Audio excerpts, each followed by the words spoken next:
Hello everyone, welcome to a new chess video. Today, you're about to discover the Liar's Gambit, a gambit I've recently discovered and that has completely blown my mind. I've studied it thoroughly to be able to share it with all of you, and so you can enjoy it as much as I do. And not only that, but so you can start winning many games thanks to it.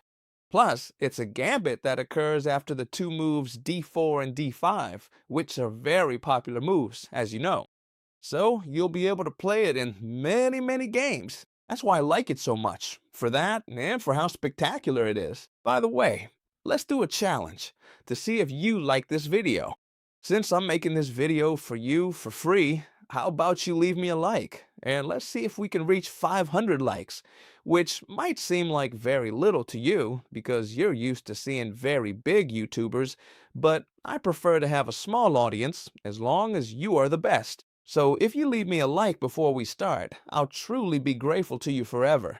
Now then, let's get started with this brutal gambit. I'll start with a move we've already seen on the channel, the move e4. We've seen this in a few other gambits. However, it won't be the same old thing, but rather a very novel gambit. Why are you giving away, chess teacher, this very important pawn on the second move? I mean, we've always been taught that we shouldn't give away material, especially not a central pawn.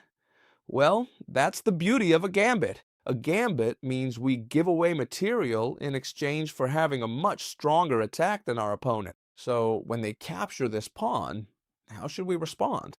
Well, we should respond by attacking it with this knight. Notice one peg.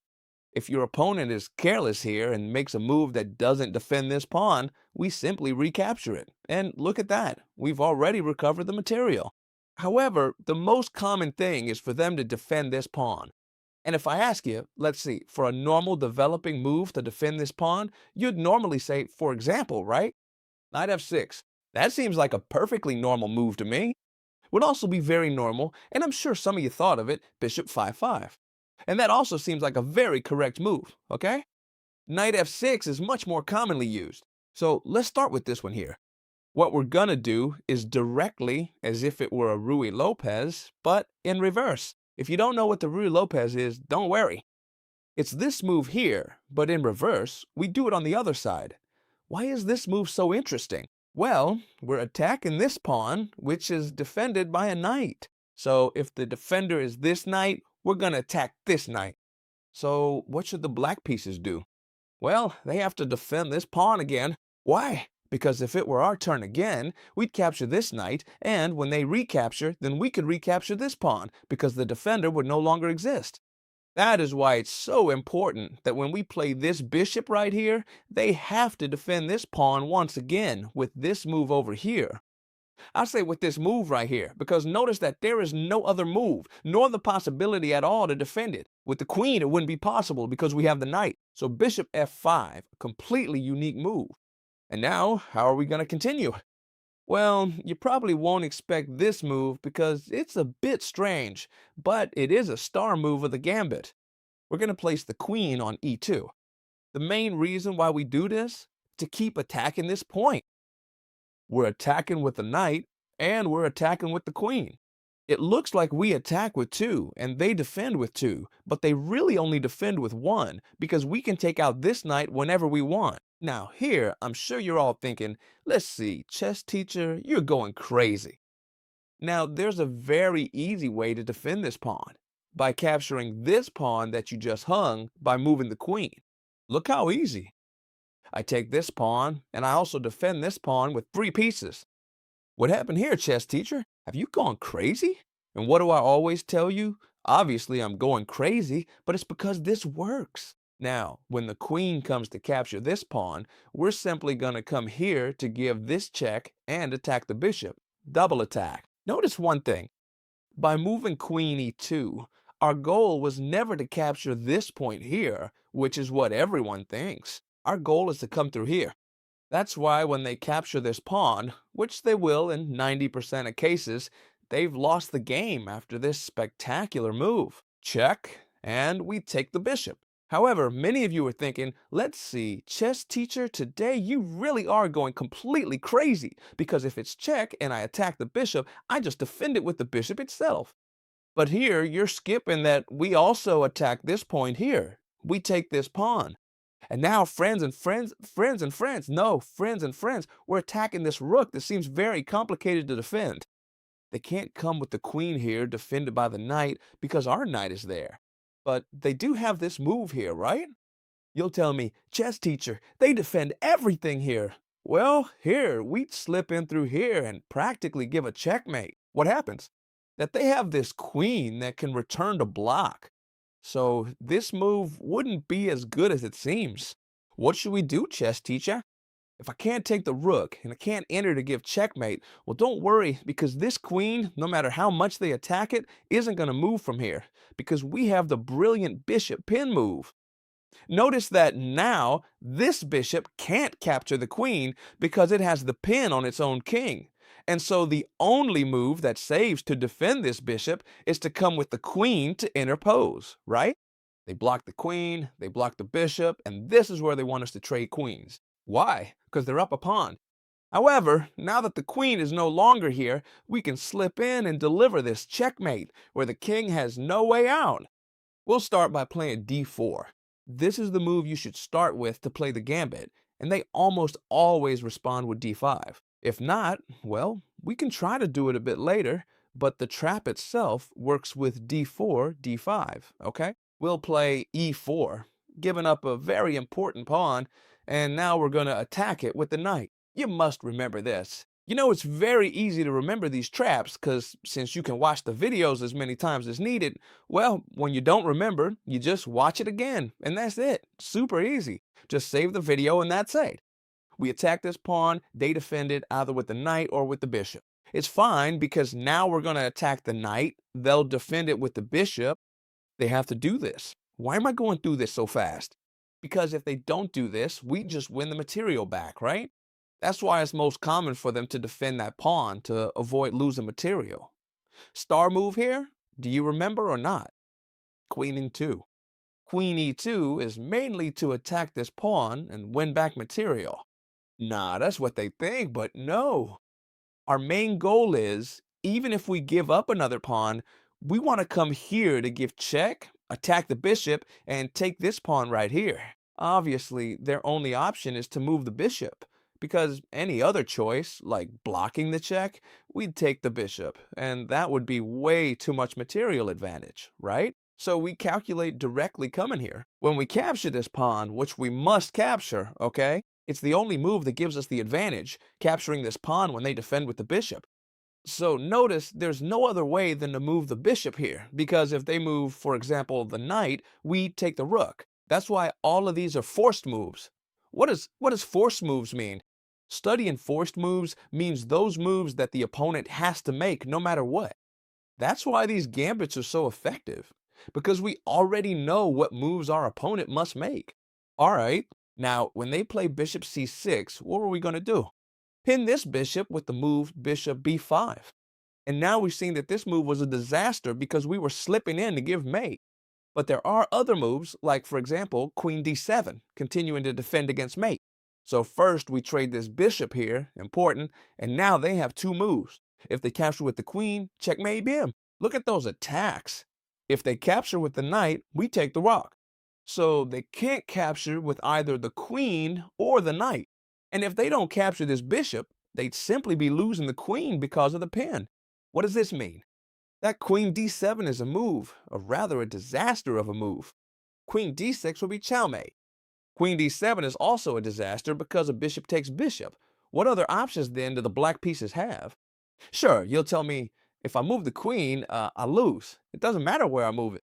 So, well, look, I'll let this rook be captured and I'll capture this bishop at least. I only lose the exchange, have an extra pawn. It's absolutely fine. However, here we're not going to capture the rook, but we'll recapture this bishop with the knight.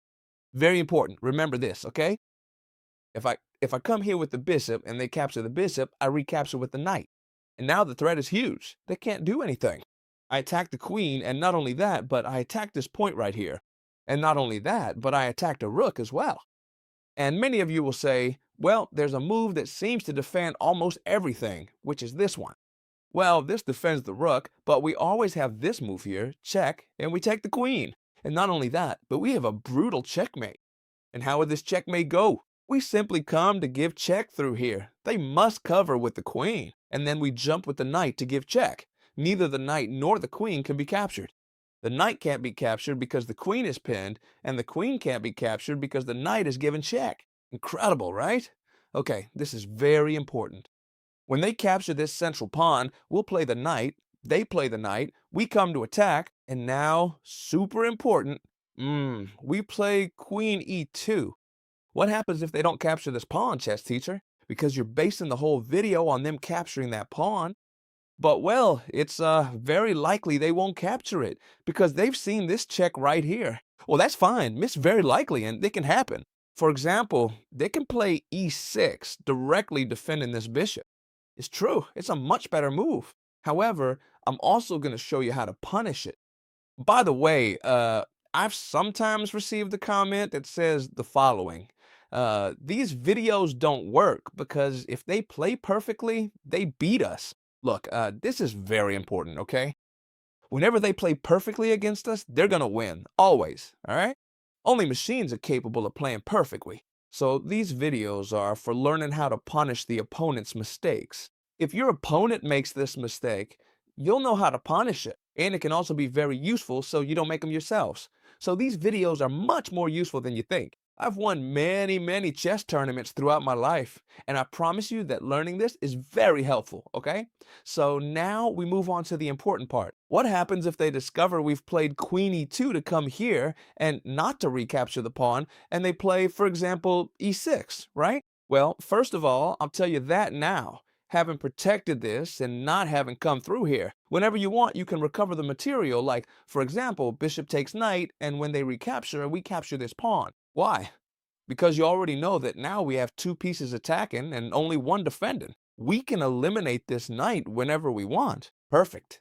Besides that, I think there are much better moves than capturing this knight. I'm going to show you which ones are better, in my opinion. We'll start with long castling. Look, a castle where the rook is placed on the same file as the queen, a super powerful file. So now, seeing that they're stuck, for example, in this very offensive pin on their knight, right? Notice that this knight can never move because of the queen. The queen is also around here. Well, the very logical move, right, is to develop this bishop to e7. Notice it blocks the pin and doesn't have a much better square because it doesn't attack anything here, right? There's no pin or anything. Bishop e7 is the most common move by far. Well then, what could you do here? Could you do the same thing again, capturing this knight and then capturing this pawn? Without a doubt. Whenever you feel lost in this gambit, you can win the pawn back and have the same material as at the start with the good attack. However, as I said, there are much better moves. In this case, we're going to continue with the gambit line. We're going to play f3. Now, black is going to rub their hands together. Why? Because they were thinking, man, I want an extra pawn at first. It seems so simple, but they can take it back whenever they want. And when we play f3, they've seen the light because they can trade this pawn, get rid of their extra pawn, and once we recapture, well, we've traded pawns, and black keeps an extra pawn. So how are we going to get this pawn back? Well, with the knight. We want to develop our knight in exchange for losing this pawn, which is a gambit. We give away a pawn in exchange for having much more initiative and a much stronger attack. Black is ready to castle, for example, but it's already too late because we have a very well-managed attack. Look, don't just memorize the moves. It's better to memorize the attack plan. Right now, what's the attack plan? Well, we have a spectacular attack on the enemy's castle position. For example, with these two pawns. I'm telling you, you won't even notice you're down a pawn when you carry out the attack because it's impossible. Okay? How's our attack going to start in this case? With 95, a super strong move. What am I aiming for with 95? I'm not trying to threaten anything because notice it doesn't threaten anything, but to place a knight in an excellent position to advance our pawns while they're supported and launch a totally spectacular attack on the king. Besides, there's no pawn that can threaten this knight They can only threaten it with the other knight, but we don't care. Whatever they do, we make this move here, a super powerful move that attacks the bishop. You might ask, wait, can they trade for this knight? No. Mistake. A very serious mistake, because by recapturing, you create a discovered attack on the queen, attack the knight, attack the bishop, and they'll lose a lot of material here. So right now, they couldn't recapture your knight. Well, if not, sorry. If they can't recapture the knight, how should they proceed? Well, obviously, by moving his bishop away. They have no other choice. And by moving this bishop, we're going to come in with this other pawn. Look at what a brutal attack we're carrying out on the queen side.